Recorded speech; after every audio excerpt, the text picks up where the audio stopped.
Social welfare department నుంచి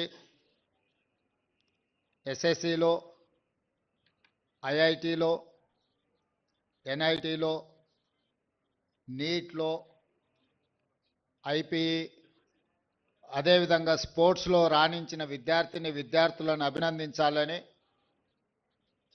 social welfare డిపార్ట్మెంట్కి సంబంధించిన అధికారులు, ప్రజాప్రతినిధులందరూ కూడా బాబు జగ్జీవన్ రామ్ ఆడిటోరియంలో కార్యక్రమాన్ని ఏర్పాటు చేసి ఈ కార్యక్రమంలో నాతో పాటు ముఖ్య అతిథులుగా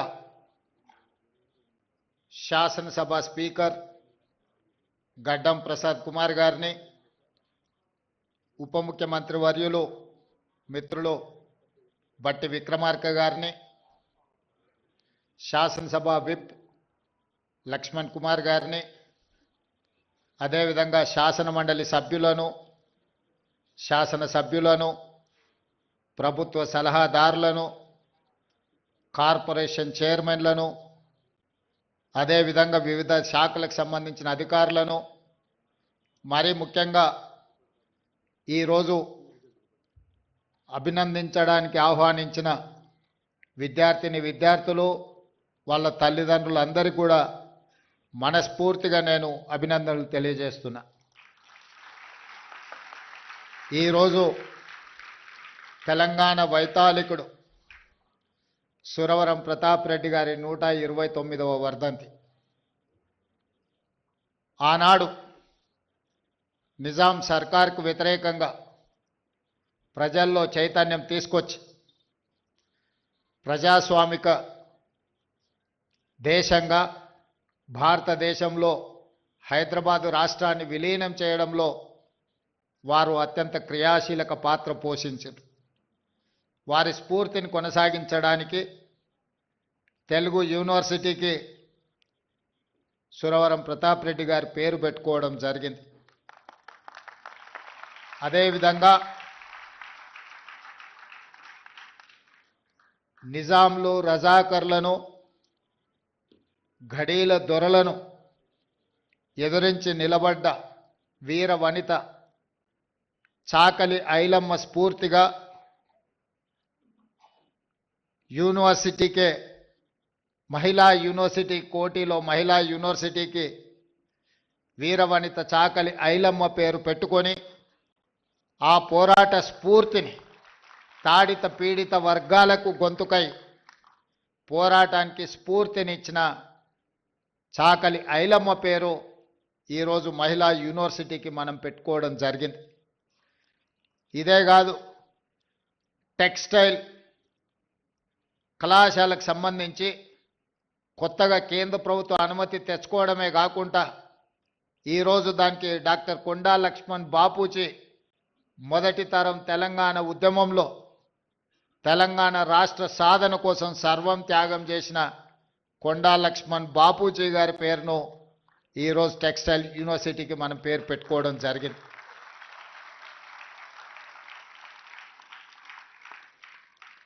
ఈరోజు ఈ అంశాలన్నింటిని కూడా మీ ముందు ప్రస్తావించడానికి ప్రధానమైన కారణం సమాజంలో రుగ్మతలను తొలగించి, అసమానతలను తొలగించి సమాజాన్ని నిర్మించాలనుకుని ప్రజల కోసం పాటుపడ్డ వాళ్ళు చరిత్రలో శాశ్వతంగా నిలిచిపోతారు.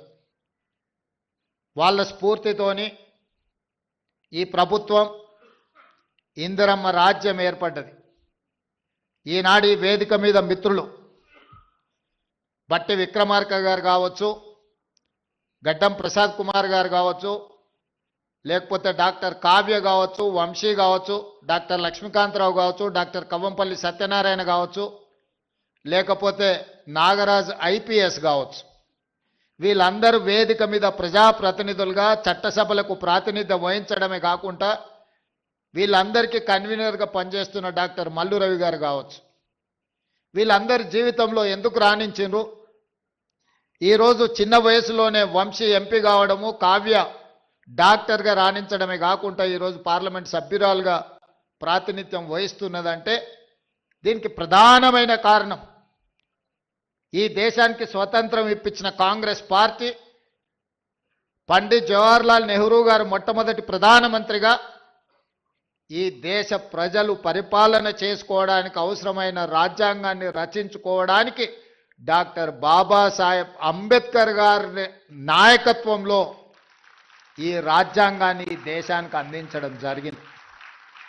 డాక్టర్ బాబాసాహెబ్ అందించిన రాజ్యాంగం ఆ స్ఫూర్తి ఈనాడు కాంగ్రెస్ పార్టీ ఎస్సీ ఎస్టీ రిజర్వేషన్లు అందించడం ద్వారా సమాజంలో అణిచివేతకు గురైతున్న వీళ్లను, పాలితులుగా ఉన్న దళితులను, గిరిజనులను పాలకులుగా తయారు చేసి పాలసీలను ఈ దేశానికి అందించే అవకాశం కాంగ్రెస్ పార్టీ ఇచ్చింది. అందుకే వీళ్ళు చదువుకొని విద్యలో, ఉద్యోగాలలో, వృత్తి నైపుణ్యంలో కాంగ్రెస్ పార్టీ అందించిన రిజర్వేషన్లను అందిపుచ్చుకొని డాక్టర్లుగా, ఐపీఎస్లుగా, ప్రజాప్రతినిధులుగా ఈరోజు ఈ సమాజంలో రాణించి ఈరోజు ఈ వేదిక మీద నిలబడి మీకు ఆదర్శంగా మీ ముందు నించున్నారు. దీనికి ప్రధానమైన కారణం కాంగ్రెస్ పార్టీ, పండిత్ జవహర్లాల్ నెహ్రూ గారు, శ్రీమతి ఇందిరాగాంధీ గారు.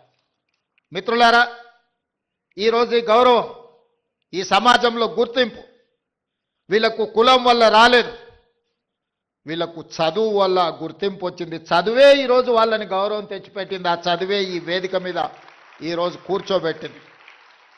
అప్పుడప్పుడు మేము మంచి ఇంగ్లీష్ మాట్లాడాలి ఎవరైనా ఉన్నారా అన్నప్పుడు గడ్డం వినోద్ గారిని నేను చూపిస్తుంటే హెచ్పిఎస్లో బ్రహ్మాండంగా చదువుకొని ఈరోజు మంచి లాంగ్వేజ్ పట్టు ఉన్న ఒక ప్రజాప్రతినిధిగా గడ్డం వినోద్ గారిని మేము చూపిస్తుంటాం. వీటన్నిటికీ కారణం జీవితంలో మొదటి సక్సెస్ చూసిన ఈరోజు ఎస్ఎస్సి కావచ్చు, ఐఐటి కావచ్చు, ఎన్ఐటి కావచ్చు, లేకపోతే నీట్లో రాణించిన ఈ పిల్లలందరికీ ఒక విషయం అర్థం కావాలి, మీరు మా పిల్లలు, ఈ సమాజంలో భాగస్వాములు. రేపు ఈ తెలంగాణ సమాజం పునర్నిర్మించాలంటే, తెలంగాణ సమాజంలో పునర్నిర్మాణంలో మీరు భాగస్వాములు కావాలి. మీరు రాణించాలంటే మీరు చదువులో నైపుణ్యాన్ని ప్రదర్శించాలి. ఈరోజు ఉన్నత శిఖరాలకు మీరు ఎదగాలి అనంటే చదువు ఒక్కటే మీకు లక్ష్యంగా ఉండాలి అనేదే నా యొక్క సూచన.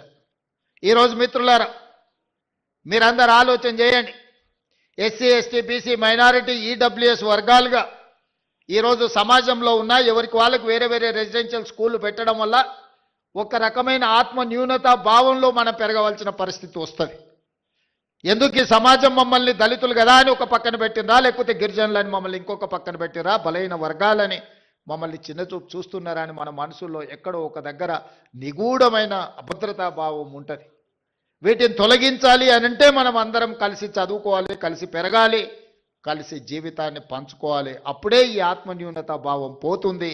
ఈ సమాజ నిర్మాణంలో మీరు భాగస్వాములు అవుతారు అని ఆలోచన చేసి ఈరోజు రాష్ట్ర ప్రభుత్వం young India integrated residential schools అనే ఒక విధానాన్ని తీసుకొచ్చి ఈ దేశానికి ఆదర్శంగా ఉండే విధంగా 25 ఎకరాలలో ఒక కార్పొరేట్ కాలేజీలతో పోటీ పడే విధంగా ఈచ్ స్కూల్కి 200 కోట్ల రూపాయలు కేటాయించి ఈరోజు మీకు ఒక ఇంటర్నేషనల్ స్టాండర్డ్స్ ఎడ్యుకేషన్ని, not only infrastructure, educational qualification కూడా, అక్కడ ఉండే క్వాలిటీ కూడా పెంచాలి అని ఒక లక్ష్యంతో ఈరోజు మేము పనిచేస్తున్నాం.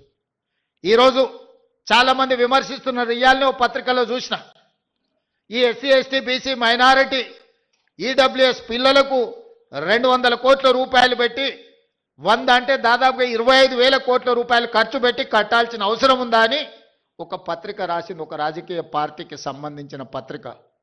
కరెక్టే మీ విధానంలో, ఎందుకంటే మీరు అధికారంలో ఉన్నప్పుడు బర్రెలు, గొర్రెలు, చేపలు, చెప్పులు కుట్టుకోండి అనే స్కీములు మీరు తీసుకొచ్చిండ్రు. ఆనాడు బడుగు బలైన దళిత గిరిజన మైనారిటీ వర్గాలు ఏం చేయాలంటే దళితులు చెప్పులు కుట్టుకోవాలి, బలహీన వర్గాలు చేపలు పట్టుకోవాలి, ట్రైబల్స్ పందులు పెంచుకోవాలని గత ప్రభుత్వంలో స్కీములు వచ్చినాయి. మీరు అందరూ చూడండి, గత 10 సంవత్సరాలలో ఏం చెప్పారు? బర్రెలు గొర్రెలు ఇస్తాం, చేపలు ఇస్తాం, చెప్పులు కుట్టుకోండి, మీకు స్కీములు ఇస్తామని చెప్పిండ్రు తప్ప మీకు చదువు చెప్తాం, మీకు రాజ్యాధికారం ఇస్తాం, మీ రాజ్యం నిర్మాణంలో మిమ్మల్ని భాగస్వాములను చేస్తామని చెప్పలేదు. మీ చదువుకున్న నిరుద్యోగ యువకులకు పీజీలు, పిహెచ్డీలు చదివి ఇవాళ చాలామంది పేదోళ్ళు, నేను గ్రామీణ ప్రాంతం నుంచి వచ్చిన, గ్రామీణ పరిస్థితులు ఎట్లుంటాయో క్షుణ్ణంగా అవగాహన ఉన్నవాడిగా చెప్తున్నా. తల్లిదండ్రులు ఉపాధి హామీ కూలికి పోయి ఇళ్లల్లో పాచి పనులు చేసి రూపాయి కూడబెట్టి వాళ్ళ పిల్లల్ని ఉస్మానియా కాకతీయ యూనివర్సిటీలకు పంపించి పీజీలు పిహెచ్డీలు చదివిస్తే మళ్ళీ చదువుకున్న యాదోల పిల్లగాడు ఊరికెళ్ళి గొర్రెలు పెట్టుకోవాలంట, దళితుల పిల్లలు చెప్పులు కుట్టుకోవాలంటే దీనికోసం ఆ తల్లిదండ్రులు కష్టపడి పీజీ పిహెచ్డీలు చదివించిందని నేను అడుగుతున్నా. ఎందుకు ఆ 10 సంవత్సరాలలో ఉద్యోగ నోటిఫికేషన్లు ఇవ్వలేదు? ఉద్యోగ నోటిఫికేషన్ల కోసం ఉస్మానియా కాకతీయ యూనివర్సిటీల నుంచి మొదలు పెడితే అశోక్ నగర్ చౌరాస్తా వరకు నోటిఫికేషన్ల కోసం అల్లాడిన పిల్లలు లేరా? తెలంగాణ ఉద్యమంలో ఒక్కరైనా మీ పిల్లలు చచ్చిందా? చచ్చిపోయిన పిల్లలందరూ ఈ పిల్లలే కదా. ఆ పిల్లలు ఉద్యోగాల కోసమే కదా సర్వం త్యాగం చేసింది. తెలంగాణ ఉద్యమంలో ముందు బాగానే నిలబడి పోరాటం చేసింది. వాళ్ళ తల్లిదండ్రులు మా బ్రతుకులు ఎట్లాగూ కూలి నాలి చేసుకొని పల్లెల్లో పేదరికంలో మగ్గిపోయిన మా పిల్లోడు చదువుకుంటే మా జీవితాలు బాగుపడతాయి, దాంతో మా తర్వాతి తరాలు బాగుంటాయన్న ఆలోచనతో చదివిస్తే ఉద్యోగ నోటిఫికేషన్లు ఇవ్వకుండా 10 సంవత్సరాలు వాళ్ళ జీవితాలతో చెలగాటమాడిన వాస్తవం కాదా?